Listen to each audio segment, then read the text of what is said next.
आज हम लोग एक नया चैप्टर, नया टॉपिक पढ़ेंगे। उसके बाद फिर जो भी क्वेश्चंस हैं और जो पिछला टॉपिक जो हुआ है उसका कुछ ड्यूज जो रह गया उसको फिर कवर कर लेंगे, यानी उसको रिवाइज कर लेंगे एक बार। चलिए फिर, तो आज हम लोग को पढ़ना है कोरोजन। कोरोजन से वाकिफ तो हम लोग सबको ही लगभग हैं ही, या ये एक ऐसा प्रोसेस है जो ऐसा आप लोग में से कोई नहीं होगा जो इस प्रोसेस को देखा नहीं हो या फिर इस प्रोसेस को आइडेंटिफाई नहीं किया हो। सबके यहाँ ये कुछ ना कुछ प्रॉब्लम कभी ना कभी आया ही है कि या तो वो कोरोड हो गया, जंग लग गया है, या फिर उसका जो टार्निश है यानी उसका जो शाइनीनेस है वो क्या हो गया, खत्म हो गया। या कहीं आपने देखा होगा कि कॉपर पे हल्का जो बोलते हैं लोग की फफूंदी यानी ग्रीन कोटिंग जो है वो लग गया है। लेड या स्टेनलेस स्टील जो होता है वो क्या करता है, अपना जो है शाइनीनेस जो यानी जो उसका लस्चर होता है, जो चमक होता है, वो चमक धीरे धीरे क्या होता है, कम पड़ जाता है। तो ये सारा हम लोग अपने एल्युमिनियम में भी देखा होगा। जब एल्युमिनियम हम खरीदते हैं, जब वो मार्केट से लेके आते हैं तो उसमें एक वाइटिश चमक सा होता है, थोड़ा अलग तरह का। लेकिन जब हम उसको पानी में बार बार यूज कर देते हैं उसके बाद वो डल हो जाता है, उसका जो शाइनीनेस होता है। ठीक है, तो ये सारा जो है ये ऑक्सीडेशन के कारण ही उसका ये प्रॉब्लम हमारा होता है। तो इससे हम लोग वाकिफ हैं लगभग सब कोई। तो इसी चीज को आज हम लोग को पढ़ना है। तो सबसे पहला चीज कि कोरोजन है क्या, कोई बता सकते हैं? डिटोरिएशन मतलब होता है बिगड़ना, खराब होना या डिक्रीज होना, डिटोरिएट हो जाना। ये हिंदी में बोलेंगे उसको तो क्षय हो जाना, डिक्लाइन, यानी धीरे धीरे धीरे धीरे क्या हो जाना, वो कोई क्वालिटी हो, कोई मेटल क्वांटिटी हो, वो धीरे धीरे क्या हो जाना, खत्म हो जाना, यानी क्षय हो जाना, बिगड़ जाना, खराब हो जाना। तो यहाँ पे डिटोरिएशन के सेंस में इसलिए लिखा गया है क्योंकि कुछ मेटल जो हैं वो धीरे धीरे उनका क्वांटिटी जो है वो धीरे धीरे क्या हो जाता है, खत्म हो जाता है। क्वांटिटी तौर पे वो धीरे धीरे वहां से रस्ट के फॉर्म में बाहर निकल जाते हैं, जैसा आयरन के केस में होता है। और कुछ मेटल जो है वो एक लेयर बना लेते हैं तो उनका शाइनीनेस यानी उनकी चमक जो होती है वो चमक खत्म हो जाता है। तो corrosion is a process of deterioration of a metal as a result of its reaction with air या वाटर सराउंडिंग इट, यानी उसके आसपास में जो एयर है, एयर कहने का मतलब ऑक्सीजन और वाटर H2O से जो रिएक्ट करने के कारण उसका क्या होता है कि उसके शाइनीनेस या उसके प्रॉपर्टी में जो चेंज आता है वो चेंज जो उसके प्रॉपर्टी को बिगाड़ दे या खराब कर दे। जिस क्वालिटी को हम यूटिलाइज कर रहे हैं उस क्वालिटी को वो क्या करे, खराब कर दे, वही कहलाता है डिटोरिएशन ऑफ द मेटल। तो कोरोजन क्या है, डिटोरिएशन प्रोसेस है जो कि मेटल के क्वालिटी को खराब कर देता है या बिगाड़ देता है।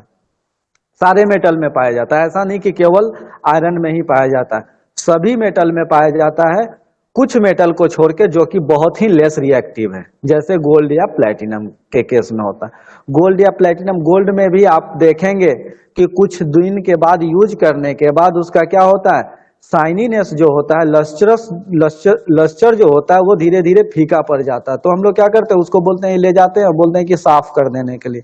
वो क्या करता है, एक लेयर ऊपर का हटा देता है, फिर से वो साफ हो गया। तो लेकिन उसमें क्या होता है, बहुत जल्दी नहीं, बहुत लंबे टाइम के बाद आपको ये प्रॉब्लम आएगा गोल्ड ये सब में। प्लेटिनम तो बिल्कुल रिएक्ट नहीं करता उस। तो ये कंडीशन है कि कोरोजन एक कंडीशन है, एक स्टेट है किसी भी मेटल का, उसमें क्या होता है, वो डिटोरिएट हो जाता है, क्षयित हो जाता है, उसका क्वालिटी, उसका कोई प्रॉपर्टी जो हम उस प्रॉपर्टी को जो यूटिलाइज कर रहे हैं क्वालिटी को, उस क्वालिटी में डिग्रोथ आ जाता है, कमी आ जाता है। लेकिन इन केस ऑफ आप अगर आयरन लेंगे, क्यों हम यहाँ आयरन का ही केस क्यों ज्यादा कंसीडर करते हैं, क्योंकि जितना भी मैकेनिकल एक्टिविटी होता है यानी प्रोडक्शन एक्टिविटी होता है उसमें कहीं डायरेक्ट या इनडायरेक्ट रूप से आपको जो है आयरन जुड़ा ही हुआ है। और सबसे ज्यादा जो कोरोजन का डैमेजिंग इफेक्ट है वो आयरन पे ही पड़ता है। इसलिए हम कोरोजन के कंडीशन में डायरेक्ट इसको किससे, आयरन से जो है कनेक्ट कर देते हैं। तो आयरन का जब कंडीशन होता है कि corrosion in case of iron, उस कंडीशन में उसको हम लोग स्पेशल नाम दिए हुए उसको बोलते हैं रस्टिंग। ठीक है, in case of iron corrosion is called rusting. तो केमिकल फॉर्मूला क्या है रस्ट का? रस्ट का Fe2O3 इंटू XH2O। अब क्या है कि सबसे पहले अब ये जो कोरोजन है rusting in case of iron, ये रस्टिंग भी आयरन में रिडॉक्स रिएक्शन के कारण ही पॉसिबल होता है। क्या हम केवल अगर ऑक्सीजन ही अगर उसको दे रहे हैं, मॉइस्चर अगर नहीं है, तो क्या रस्टिंग हो पाएगा? बोलिए। केवल अगर एटमॉस्फेयर में या सराउंडिंग इन्वायरमेंट में मॉइस्चर नहीं है, मॉइस्चर लेस शुष्क मौसम, और उसमें क्या है ऑक्सीजन है, गैसेस है, लेकिन क्या है water in vapour form, air के फॉर्म में नहीं है, तो क्या कोरोजन हो पाएगा? पॉसिबल है कोरोजन? No sir. नो। क्यों sir without moisture corrosion is not possible. क्यों?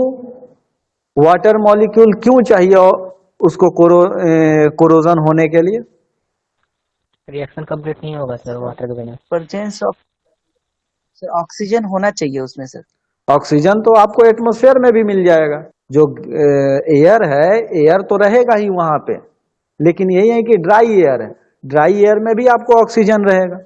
तो ऑक्सीजन जो है वो अगर ऑक्साइड फॉर्म ही बनना है तो बना लेना चाहिए। तो कोरोजन रस्टिंग के लिए हमको वाटर ही क्यों चाहिए? सर इसमें हाइड्रोजन है इस वजह से। नहीं, हाइड्रोजन से कोई नहीं होता है। देखिए क्या होता है, हमने अभी जो भी रिडॉक्स रिएक्शन में पढ़ा है, या एक इलेक्ट्रोलाइसिस जो प्रोसेस हमारा जो भी था जिसमें रिडक्शन और ऑक्सीडेशन हो रहा था, तो एक जगह कोई जो मेटल था वो ऑक्सीडाइज होके, यानी वो खुद को क्या कर रहा था, वो इलेक्ट्रॉन सप्लाई कर रहा था। तो हमको एक इलेक्ट्रॉन पहले सप्लायर चाहिए दूसरे को ऑक्सीडाइज करने के लिए। यानी किसी का इलेक्ट्रॉन अगर विड्रॉ करने के लिए हमको कोई ना कोई एक ऐसा एलिमेंट चाहिए जो कि उसके इलेक्ट्रॉन को ले सके। और जो एयर होता है, एयर के फॉर्म में है, वहां पे O2 के फॉर्म में पाया जाता है ऑक्सीजन। तो वो O2 के फॉर्म में जब होता है, तो जब तक उसको आयन नहीं मिलेगा, कोई चार्ज नहीं मिलेगा, चार्ज इलेक्ट्रॉन, उसको इलेक्ट्रॉन चाहिए तभी वो उसको उससे रिएक्ट होगा। तो पहले तो आयरन को ऑक्सीडाइज होना, आयरन को आयोनाइज होना पड़ेगा, आयरन आयंस में बदले, तभी वहां पे क्या होगा, रिएक्शन पॉसिबल हो पाएगा। तो आयरन को आयंस में बदलने के लिए वाटर चाहिए, और ये रिएक्शन जो होता है ऑक्सीडेशन, वहां पे वाटर का मॉइस्चर एटम का जो होना बहुत ही जरूरी है। ये अभी अभी हम थोड़ा देर में ही उस रिएक्शन में देखेंगे कि कैसे ये F2 को ऑक्सीडाइज करता है, कैसे ये एनोड का काम करता है और कौन सा कैथोड का काम करता है। ठीक है, यहाँ भी एनोड और कैथोड होगा, यहाँ भी ऑक्सीडाइज और रिड्यूस होगा, एक जो ऑक्सीडाइज होगा एक रिड्यूस होगा, फिर वहां से फर्दर वो फिर रिएक्शन करेगा ऑक्सीजन से, और तब वो आयरन ऑक्साइड बनाएगा यानी रस्ट बनाएगा, और वो रस्ट जो है वहां से अपने सरफेस को छोड़ देगा और वो नीचे डाउन हो जाएगा। ये केस होता है आयरन में। बहुत सारे एलिमेंट और भी है जो कि अपना ऑक्साइड बनाते हैं, लेकिन वो इतने वीक नहीं हो जाते कि वो अपने सरफेस से डाउनफॉल हो जाए या गिर जाए। तो वो क्या करता है, वो ऑक्साइड बना के भी एक लेयर के तौर पे ऑक्साइड बना लेता है, और उसके अंदर वाला सरफेस जो होता है वो जस का तस बना रहता है। जैसे एल्युमिनियम के केस में हम देखेंगे, एल्युमिनियम में क्या होता है कि एक ऊपर का लेयर ऑक्सीडाइज हो गया, ऊपर के लेयर में मान लीजिए ऑक्सीजन एल्युमिनियम ऑक्साइड बना लिया, ऊपर का लेयर एल्युमिनियम ऑक्साइड बना लिया, अंदर का लेयर जब तक ऊपर वाला वो अपने सरफेस से हटेगा नहीं, तब तक ऑक्सीजन जो है अंदर वाला जो एल्युमिनियम एटम है उसके साथ कंबाइन नहीं होगा। तो इसीलिए क्या करते हैं कि जब भी हम उसको किसी चीज से सैंड पेपर वगैरह से फिर स्मूथ कर देते हैं, घिस देते हैं, तो फिर वो चमकने लगता है। वहां से क्या होता है कि ऊपर वाला लेयर क्या किए, हमने जो ऑक्सीडाइज लेयर है उसको हटा दिया। आप देखेंगे उसका वेट कम हो जाता है हल्का, उस कंडीशन। तो यहाँ पे देखिए, rusting of iron is generally caused by moisture, carbon dioxide and oxygen present in air. Moisture होना चाहिए, ऑक्सीजन होना चाहिए, और कार्बन डाइऑक्साइड के कारण भी कभी कभी ये होता है। तो ये क्या है, तीनों गैसेस जब अगर होंगे, तीनों चीज, तो ये पॉसिबल है।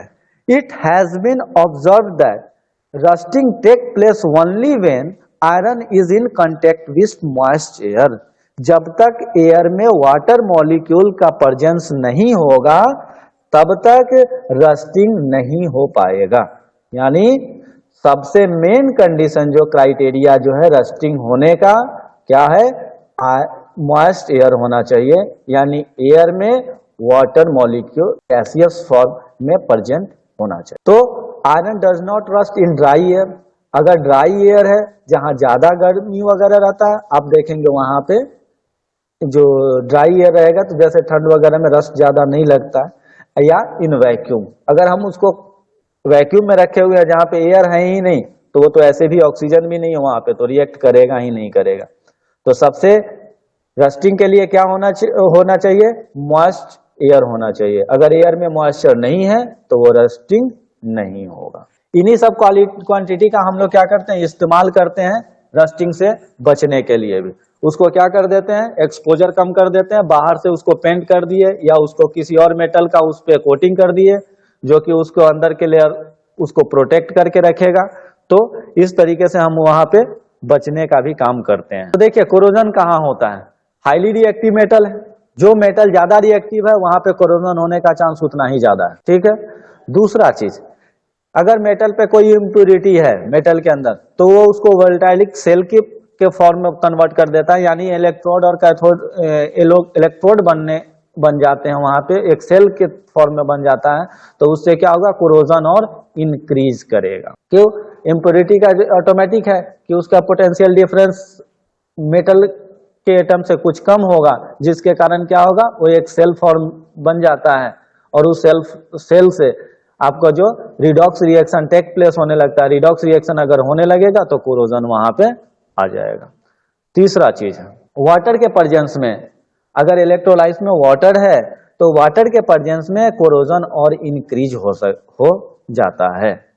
और जो आपका चौथा पेज वही है कि CO2 अगर प्रेजेंट है वाटर में, वो भी कोरोजन को इंक्रीज कर देता है, क्योंकि CO2 जब वाटर से रिएक्ट करता है तो एसिड के फॉर्म में बनेगा, और एसिड क्या होता है, आयोनाइज होके फिर वो इलेक्ट्रोलाइट का काम करने लगता है और वो रस्टिंग स्टार्ट कर देता है। ठीक है, वही चीज है, वही मेन सबसे वो चीज है कि जब भी हमारा क्या होगा कि आपको मॉइस्ट एयर रहेगा तो वो रस्टिंग को इंक्रीज करेगा, रस्टिंग वहां पे बढ़ेगा।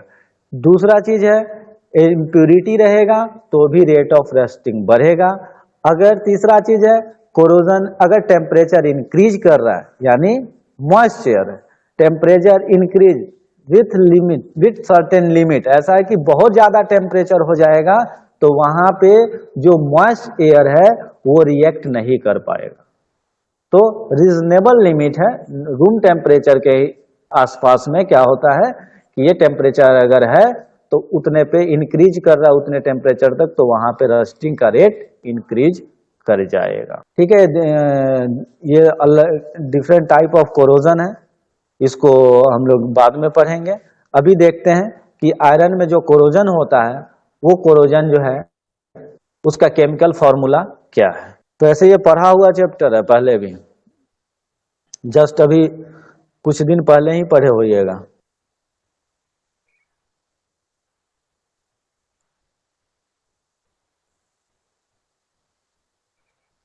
देखिए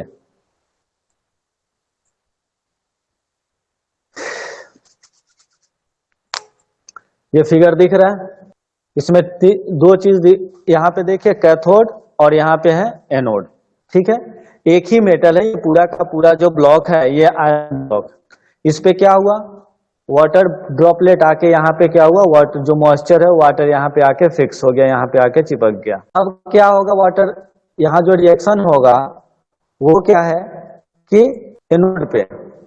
एनोड पे क्या होगा, एनोड पे जैसे ही जो आयरन है Fe वो ब्रेक होगा किसमें, Fe2+ और 2 इलेक्ट्रॉन वो रिलीज करेगा। आयरन का इलेक्ट्रोड पोटेंशियल होता है -0.44 वोल्ट। तो इलेक्ट्रॉन रिलीज कहाँ होगा, एनोड पे, और वो मूव करेगा, move through metal and go to the another spot on the metal, दूसरा स्पॉट जो है मेटल पे वहां पे चला जाएगा और वहां पे क्या करेगा, and reduce the oxygen in presence of H+ ion. H+ ion के प्रेजेंस में वो क्या करेगा, ऑक्सीजन को रिड्यूस कर देगा। तो वहां पे क्या बनेगा, वहां पे बनेगा H2O, ठीक है। और ये कहां से, H+ आयन कहां से आएगा, H+ आयन आपको जो बता रहे थे कि वहां CO2 भी होना चाहिए, तो H2CO3 फॉर्म होगा, H2CO3 से ये होगा। यहाँ पे देखिए ये जो रिएक्शन आपको यहाँ पे दिख रहा है, ये एनोड पे क्या होगा, ये रिएक्शन होगा, ठीक है। फिर ब्रेक होगा किसमें, Fe2 and Fe2+ and 2 electron में, ठीक है। ये इलेक्ट्रॉन जो है ट्रांसफर होगा कहाँ, यहाँ पे, और यहाँ पे ये ऑक्सीडाइज हो रहा है, कौन रिड्यूस हो रहा है, ऑक्सीजन। यहाँ पे हाइड्रोजन लेगा, ये हाइड्रोजन कहाँ से आएगा, तो देखिए CO2 जो है यहाँ पे CO2 और प्लस H2O, मॉइस्चर से जैसे ही CO2 रिएक्ट करेगा वो बना लेगा क्या, H2CO3,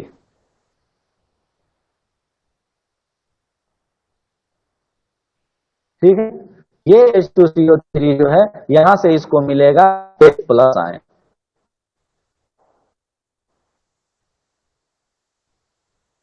यहां से उसको क्या मिलेगा, H+ आयन वहां से मिलेगा, बताइए, बोलिए।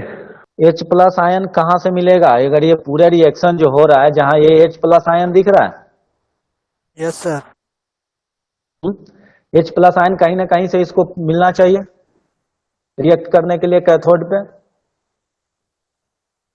जो ये रस्ट बनेगा, ये रस्ट जो बनेगा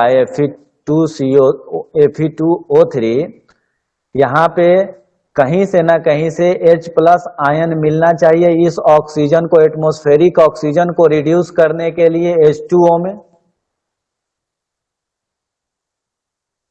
तो ये H+ आयन कहां से मिलेगा, तो ये जो वाटर ड्रॉपलेट है, ये जो वाटर है आपका किसमें, एटमॉस्फेयर में, और जो इस वाटर मॉइस्चर के फॉर्म में, हाँ मॉइस्चर के फॉर्म में, वो वाटर क्या होगा, जैसे ही इस पे, इस मेटल के सरफेस पे आएगा, तो मेटल के सरफेस पे दो जगह, एक जगह यहां वाटर है, एक जगह मान लीजिए यहां वाटर, ये दोनों जगह क्या होगा, ये एनोड और कैथोड की तरह बिहेव करने लगेगा। दोनों प्लेस, दो टर्मिनल जो हैं उस वाटर से जुड़े हुए, मॉइस्चर से जुड़े हुए, वो एनोड और कैथोड के तौर पे बिहेव करने लगे।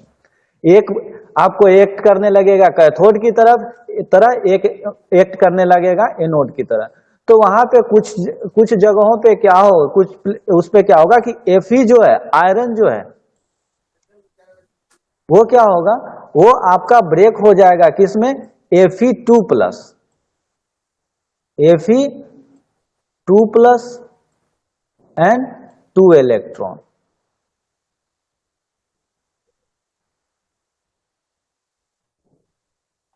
इसको 2 से मल्टीप्लाई कर दीजिए दोनों साइड, तो 2 2 2, और ये हो जाएगा आपका 2 × 2 4। रिएक्शन भी बैलेंस होना चाहिए इलेक्ट्रॉनिक तौर पे भी। तो अब यहां पे देखिए ये हाफ सेल हो गया, ये कहां रिएक्शन हुआ, ये हुआ आपका यहां पे एनोड, ये रिएक्शन हुआ कहां, एनोड, ठीक है। अब ये जो इलेक्ट्रॉन है, ये इलेक्ट्रॉन कहां गया, कैथोड पे। अब ये जो कैथोड पे गया, कैथोड पे जो आपका रिएक्शन हुआ वो क्या हुआ कि ऑक्सीजन तो था ही पहले से एटमॉस्फेयर में, ऑक्सीजन मिल गया, इलेक्ट्रॉन कहां से आ गया, एनोड से, 4 इलेक्ट्रॉन इसको मिल गया। अब इसको चाहिए H+ आयन, H+ आयन जैसे ही इसको मिलेगा ये H2O में कन्वर्ट हो जाएगा। यानी एक, जब ये साइकिल जब तक पूरा नहीं होगा, एनोड से लेके कैथोड तक ये पूरा साइकिल नहीं होगा, तब तक क्या होगा। अब यहां पे देखिए, यहां से जो ये क्या होगा, साइकिल कैसे कंप्लीट होता है, ये इलेक्ट्रॉन यहां गया और यहाँ पे ये जो Fe2 प्लस है, ये क्या होगा, ये रिड्यूस होने के लिए कहाँ जाएगा, यहाँ पे, यहाँ ये Fe2 जो है इधर आया रिड्यूस होने के लिए, एक साइकिल पूरा हो गया, ये इलेक्ट्रॉन यहाँ गया, ये कैथोड का काम करेगा, यहाँ पे क्या हो गया, H2O मॉलिक्यूल H2O बनेगा, ये H2O फर्दर फिर से रस्टिंग के लिए तैयार है और ये जो Fe है ये ऑक्सीजन से रिएक्ट करके क्या बना लेगा, Fe2O3 और वो रस्ट के फॉर्म में हो जाता है। जब ये Fe2O3 बना लेगा, ये कंपाउंड जो होता है, ये कंपाउंड बहुत ही ब्रिटल होता है और ये भुरभुरा सा होता है, ये इसको डक्टाइल मतलब होता है, तो इसको हम लोग क्या करेंगे, ये वहां से सरफेस को छोड़ देता है और वो रस्ट के फॉर्म में नीचे आपको गिर जाएगा, डस्ट के फॉर्म में जहां पे हम देखते हैं, वो डस्ट क्या होता है, Fe2O3।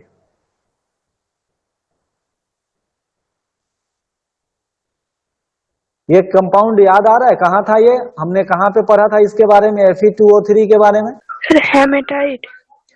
हेमेटाइट, सही है। तो आप देखते हैं कि कबाड़ी वाला जो जंग वंग लगा हुआ जो आयरन होता है वो भी खरीद के ले जाता है, याद है, हम लोग लोहा बेच भी देते हैं ना जो जब वो जंग लगता है। तो इसको अगर प्यूरिफाई करना है तो फिर से हमको क्या करना पड़ेगा, ब्लास्ट फर्नेस का यूटिलाइज करना पड़ेगा, वहां कोक वगैरह सब लगता है, तो लोकल लेवल पे हम लोग प्यूरिफाई नहीं कर पाते हैं, तो फिर से इसको इंडस्ट्री में जाता है। बहुत सारा जो स्टील, बहुत सारा जो आयरन वगैरह या सरिया वगैरह जो बनता है वो रस्टेड आयरन का भी बनता है, वो आपको जो ओर से निकलता है वो नहीं, रस्टेड आयरन का भी बनाया जाता है। तो रस्टेड आयरन का जो बनेगा वो थोड़ा वीक रहता है, कमजोर रहता है उसके रेस्पेक्ट में। तो यहाँ पे देखिए, पहला ये रिएक्शन आपका एनोड पे है, एनोडिक रिएक्शन है ये। दूसरा रिएक्शन ये कहां हुआ, कैथोड पे।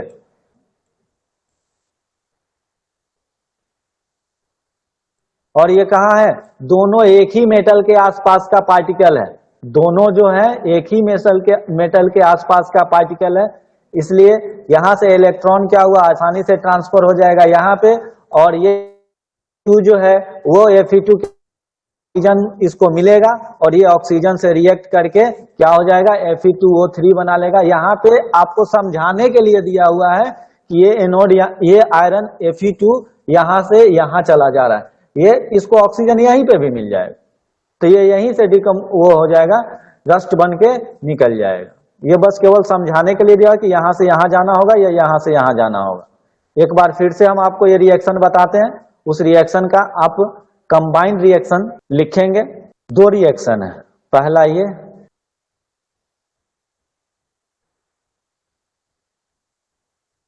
दूसरा ये। एक चीज उसमें दिया हुआ था कि दोनों का इसका पोटेंशियल डिफरेंस चेंज होना चाहिए। अगर मान लीजिए यहाँ पे ऑक्सीजन, यानी यहाँ पे आपको वाटर नहीं मिलता, H2O नहीं मिलता, H2O अगर नहीं मिलता है तो क्या होगा, H2O अगर नहीं मिलेगा तो ये प्रोसेस, दोनों प्रोसेस टेक प्लेस नहीं होगा। क्यों? क्योंकि इस प्रोसेस को कंप्लीट होने के लिए आपको H+ आयन चाहिए, ठीक है। तो ये क्या करता है, ये एटमॉस्फेयर में जो CO2 प्रेजेंट है उससे रिएक्ट करके H2CO3 बना लेता है, H2CO3 डिसॉल्व हो। जब इसको H2CO3 पे कोई भी ऐसा H+ आयन में ये आराम से, जिस वाटर इसको मिलेगा, वाटर में जैसे ही रहेगा, ये वाटर इसको जैसे ही होगा वो H+ आयन और CO3- आयन में टूट जाएगा।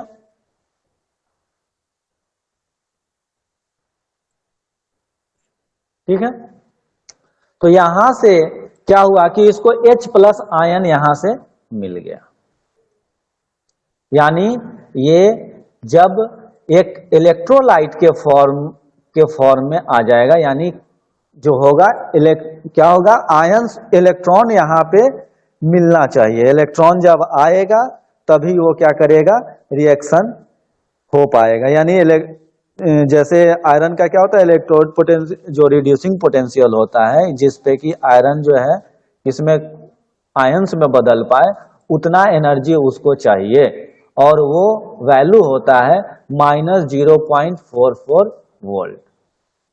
ठीक है।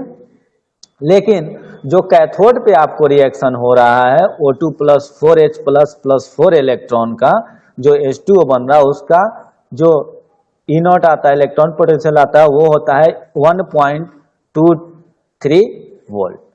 तो यहाँ क्या होता है कि Fe आयरन, Fe जो एनोड पे Fe2 प्लस बना, इलेक्ट्रॉन जैसे ही उसको ऑक्सीजन वहां पे आया, ऑक्सीजन मॉइस्चर उसको मिला, आयरन जो है वो कन्वर्ट होना चाहेगा किसमें, आयरन आयन में, Fe2 प्लस एंड +2 इलेक्ट्रॉन।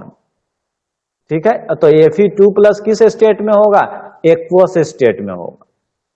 पहले Fe जो था वो सॉलिड स्टेट में था, और Fe2 प्लस आया, ये होगा आपको किसमें, एक्वस स्टेट में। इस रिएक्शन को थोड़ा स्टेट वाइज भी लिखते हैं तो आपको ये जल्दी समझ में आ जाएगा।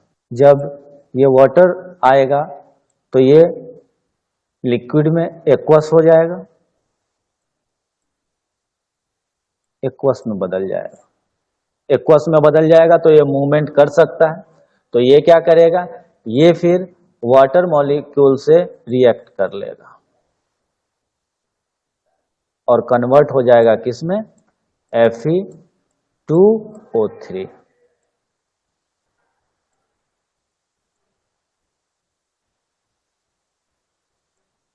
और ये होता है फिर आपका सॉलिड। ठीक। वैसे ही अब ये जो इलेक्ट्रॉन यहाँ पे रिलीज हुआ, ये इलेक्ट्रॉन किधर ट्रांसफर होगा, ये इलेक्ट्रॉन ट्रांसफर हो गया यहाँ पे, इसको वहां पे ऑक्सीजन आया मॉइस्चर से, ये एटमॉस्फेयर इन्वायरमेंट से, आयंस मिल गया उसको। वो जो वाटर का जो पार्टिकल था वो क्या हुआ, कार्बन डाइऑक्साइड से कुछ लेकर H2CO3 बना लिया, एसिड बना लिया, और वो एसिड H प्लस और CO3 माइनस आयंस में टूट जाएगा। यहां से क्या होगा, ये इलेक्ट्रॉन H प्लस आयन और O2 कंबाइन होके क्या बना लेगा, वाटर, और इस तरीके से ये रस्ट आपका बन गया और ये कंप्लीट रिएक्शन उसका हो गया। अब इस रिएक्शन को कंबाइन कीजिए कि क्या होगा, फाइनल रिएक्शन जो है, ओवरऑल रिएक्शन क्या, कौन सा होगा। ओवरऑल रिएक्शन लिख पाएंगे इसका, बोलिए। इसमें 4 रिएक्शन है, वो चारों रिएक्शन आपको आना चाहिए, एक और ये 2। तीसरा रिएक्शन जो है इसका फाइनल रिएक्शन इस दोनों का बनेगा, तो क्या होगा, वो यहाँ 2 करेंगे और तब ये हो जाएगा 4 इलेक्ट्रॉन, क्योंकि यहाँ 4 इलेक्ट्रॉन चाहिए। बैलेंस हो गया दोनों इलेक्ट्रॉन के तौर पे। ठीक है। +4 चार्ज है, इधर भी +4 चार्ज है, 4 इलेक्ट्रॉन 4 इलेक्ट्रॉन। ठीक। अब क्या करेंगे, इसको रिएक्शन को लिखेंगे। तो रिएक्शन देखिए, थर्ड ओवरऑल रिएक्शन जो होगा रस्टिंग का, वो इस तरीके से लिखा जाएगा, Fe2Fe plus O2 plus 4H plus. ठीक है। ये इलेक्ट्रॉन 4 इलेक्ट्रॉन इधर, 4 इलेक्ट्रॉन इधर, ये दोनों कैंसिल हो जाएगा। इधर हो जाएगा आपका Fe2 प्लस, आगे यहाँ 2 लगा देगी, प्लस 2H2O।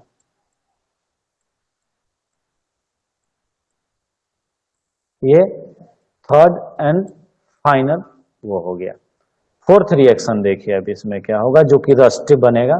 तो यहां होगा क्या, Fe2 प्लस, ठीक है, plus O2 plus H2। Rust बनने के लिए भी H2O चाहिए, तो क्या बनेगा, Fe2O3 प्लस H प्लस। ये कंप्लीट रिएक्शन हुआ किसका, कोरोजन इन आयरन। बोलिए इसमें कुछ पूछना है, इसके ऊपर एक लेयर चढ़ा दें, या तो वो हाईली रिएक्टिव मेटल हो या फिर नॉन रिएक्टिव मेटल वो, तो ये क्या होगा, डायरेक्ट कांटेक्ट में नहीं आएगा। डायरेक्ट अगर कांटेक्ट में नहीं आएगा तो क्या होगा, रिएक्ट नहीं करेगा। तो ये जनरली हम लोग करते हैं। अब केमिकली इसमें रस्ट से बचाने के लिए क्या कर सकते हैं, उसमें जो होता है कि प्रिवेंशन, तो वो जो है कि हम या तो इसको गैल्वेनाइज्ड कर, तो कैथोडिक प्रोटेक्शन बोलते हैं इसको, गैल्वेनाइज्ड आयरन कैथोडिक इसको बोलते हैं cathodic protection of iron in contact with zinc. ठीक है, तो यहाँ पे जो है या तो हम कैथोडिक प्रोटेक्शन का इस्तेमाल करें या कोटिंग का इस्तेमाल करें। तो प्रोटेक्टिंग कवर हम लोग किसका किसका इस्तेमाल कर सकते हैं, जैसे ग्रीस का, पेंट का या मेटल का कोटिंग का। तो कोटिंग दो तरह के होते हैं, एक इलेक्ट्रोलाइसिस कोटिंग और एक डीपिंग आयरन जो होता है। आयरन को हम लोग कहाँ डीप करेंगे, dipping iron object in a molten metal. Molten metal में उसको क्या कर देंगे, डीप कर देंगे। और वही जो होता है, जो डीपिंग होता है, अगर जिंक में उसको हम लोग डीप करते हैं आयरन को, तो वो कहलाता है गैल्वेनाइजेशन। ठीक है, तो वहां पे क्या होता है, जिंक जो है मोर रिएक्टिव होता है आयरन से, तो जिंक जो है वो एनोड की तरह काम करने लगता है और वहीं ऑक्सीडाइज होता है। तो आयरन ऑक्साइड जो है आपका, वहां पे अगर क्या होगा कि उस कंडीशन में अगर जिंक जो है, अगर वहां से अपने जो कोटिंग हमने जिंक का किया है वो स्पॉट भी पड़ गया होगा, यानी वो कुछ ब्रेक भी हो गया, कोटिंग कुछ खुरच भी गया होगा, तो भी क्या होगा, हमारा आयरन जो है वहां से रस्ट नहीं करेगा। क्यों, क्योंकि जो आयरन है वो कंप्लीट आयरन कैथोड की तरह काम करेगा और जो जिंक कोटिंग है वो काम करेगा क्या, एनोड की तरह। यानी Zn2+ टूटेगा, आयरन नहीं टूटता। तो दो तरीके से हम लोग इसको प्रिवेंट कर सकते हैं केमिकली। पहला जो है वो इलेक्ट्रोलाइसिस कोटिंग के द्वारा, और दूसरा मोल्टेन स्टेज में हमने क्या किए, जिंक या Sn तीन को कोट उसमें और उसमें आयरन ऑब्जेक्ट को डीप कर दिए। ये एक तरह का कोटिंग हो, वो कोटिंग के तरह हो गया। और दूसरा होता है कैथोडिक वो चीज प्रोटेक्शन। तो कैथोडिक प्रोटेक्शन में क्या करते हैं हम कि हाईली रिएक्टिव कोई मेटल लेते हैं उससे और उसको कनेक्ट कर देते हैं इससे आयरन से। जो आयरन ये ज्यादातर कहाँ करते हैं, ये हम आयरन का जो पाइपलाइन वगैरह बिछाते हैं उसमें कैथोडिक प्रोटेक्शन हम लोग ज्यादातर इस्तेमाल करते हैं। वहां पे कैथोडिक प्रोटेक्शन के लिए हम लोग इस्तेमाल करते हैं मैग्नीशियम को। क्या करते हैं, आयरन जो एक ब्लॉक ऑफ मैग्नीशियम लेते हैं और उसको आयरन जो पाइप होता है उसके पास दबाकर उससे कनेक्ट कर देते हैं। तो वहां क्या होता है कि जो भी जो एनोड का काम करेगा वो Mg करेगा। Mg जो है 2+ एंड 2 इलेक्ट्रॉन्स में टूटता है और हमारा जो आयरन पाइप है वो बच जाता है। तो ये दो तरह का कोटिंग है, इसको डायग्रामेटिकली और नोट्स के तौर पे इसको हमने नोट्स में इंक्लूड कर देंगे। बाकी जो है जो रिएक्शन है कोरोजन का, वो ये 4 रिएक्शन है। ये चारों रिएक्शन आपको वो करना याद होना चाहिए। और दूसरा चीज है कि जो नोट्स जो स्टेटमेंट वगैरह है वो आपका नोट्स में इंक्लूड हो जाएगा। तो 4 रिएक्शन कौन कौन से हैं, reaction at anode, reaction at cathode overall reaction of corrosion, overall reaction of rusting, and जब इसके बाद रिएक्शन जो करेगा ऑक्सीजन और वाटर से मिलके, जो कि बनाएगा आपका क्या, रस्ट। तो इन चारों रिएक्शन को आपको नोट डाउन अगर लिखना है, अगर कोरोजन के बारे में अगर पूछता है, इतना सारा अगर चीज हम ये थोड़ा डायग्राम बना दें, कहाँ कैथोड पे क्या होता है, एनोड पे क्या होता है, रस्ट कैसे, फाइनल रिएक्शन क्या बनेगा और रस्टिंग कैसे होता है, इतना एक्सप्लेन कर दिए, वो चीज कंप्लीट हो गया ये कोरोजन। दूसरा चीज प्रोटेक्शन फ्रॉम कोरोजन। तो कोरोजन का प्रोटेक्शन दो तरीके से होता है, एक कैथोडिक प्रोटेक्शन करते हैं और एक कोटिंग प्रोटेक्शन करते हैं। कोटिंग प्रोटेक्शन में भी हम टू वे अप्लाई करते हैं, एक तो इलेक्ट्रोलाइसिस और एक होता है कि डिपिंग, आयरन ऑब्जेक्ट को डिप करेंगे कहाँ, हम उस जो अपना मेटल का जो कोट वो किए हैं उसमें। और दूसरा चीज होता है कि जैसे कहें हम लोग कोटिंग जो करते हैं ग्रीस से भी ऊपर से वो चढ़ा दिया या पेंट से। बहुत जगह जहां हमको क्या होता है कि लुब्रिकेशन भी चाहिए, यानी स्लीपिंग भी चाहिए, और उसको सरफेस को प्रोटेक्ट भी करना है, यानी फ्रिक्शन भी कम करना है, उस सरफेस को प्रोटेक्ट भी करना है, तो वहां पे हम लोग पेंट इस्तेमाल नहीं करते हैं, क्योंकि पेंट जो होता है वो बनता है किससे, हाइड्रोकार्बन से। तो वो उसका क्या होता है, इग्निशन टेम्परेचर कम होगा, अगर फ्रिक्शन होगा तो वहां पे क्या होगा, वो आग लग जाएगा। तो उस जगह पे हम लोग क्या करते हैं, हाइड्रोकार्बन ही होता है ग्रीस, लेकिन उसका जो बर्निंग पॉइंट बहुत ज्यादा होता है, इग्निशन पॉइंट, तो इसलिए हम लोग ग्रीस का उस जगह इस्तेमाल करते हैं। जैसे बहुत जगह आप मशीन वगैरह में जहाँ पे क्या बोलते हैं कि मोशन होता है, तो वहां पे आप लोग देखे होंगे कि ग्रीस का इस्तेमाल करते हैं। लेकिन जहाँ पे और ज्यादा टेम्परेचर इंक्रीज करता है, टेम्परेचर जहाँ पे बहुत ज्यादा इंक्रीज हो जाता है, उस जगह पे हम लोग क्या करते हैं, ग्रेफाइट का इस्तेमाल करते हैं, ग्रेफाइट डस्ट का। तो ये हम लोग नेक्स्ट उसमें फ्यूल में पढ़ेंगे, फोर्थ यूनिट है या फोर्थ यूनिट वाटर। तो ये प्रोटेक्शन है। पहला प्रोटेक्शन प्रिवेंशन हम लोग कोरोजन का करते हैं कोटिंग के थ्रू। कोटिंग भी या तो ग्रीस या पेंट से या फिर मेटल से। तो मेटेलिक कोटिंग दो तरह का होता है, एक इलेक्ट्रोलाइसिस से, तो उसमें क्रोमियम, निकल या कैडमियम का कोटिंग करते हैं, और दूसरा डिपिंग आयरन ऑब्जेक्ट इन मोल्टेन मेटल, तो उसमें हम लोग इस्तेमाल करते हैं मेटल के फॉर्म में जिंक का या फिर टिन का। ये दो कोटिंग का दो मेथड हो गया। तीसरा जो प्रोटेक्शन है वो कैथोडिक प्रोटेक्शन करते हैं। तो कैथोडिक प्रोटेक्शन में ये बिल्कुल प्योर केमिस्ट्री पे वो है। हम क्या करते हैं, एक हाईली रिएक्टिव मेटल को उस आयरन के उसके जो आयरन का जिस ऑब्जेक्ट को हमको प्रोटेक्ट करना है या प्रिवेंट करना है कोरोजन से बचने के लिए, उसके साथ हम लोग क्या करते हैं, उसके पास अटैच कर देते हैं। तो जो रिएक्टिव मेटल है वो एनोड की तरह काम करता है, और जो आयरन है वो कैथोड की तरह काम करता है। तो वहां पे इलेक्ट्रॉन ज्यादा, मतलब इलेक्ट्रॉन आएगा, वहां पे इलेक्ट्रॉन जो है वो होगा, वहां पे रिडक्शन होगा, ऑक्सीडेशन वहां पे नहीं होगा। तो हमारा जो है आयरन प्रोटेक्टेड रहेगा, आयरन वहां पे रस्ट के फॉर्म में नहीं बदलेगा, और वो पाइप लंबे टाइम तक काम करता रहेगा। ठीक है, कोरोजन समझ में आया। आयरन गैल्वेनाइज होता है जनरली, जो नया आयरन पिलर जो आ रहा है वो गैल्वेनाइज होता है।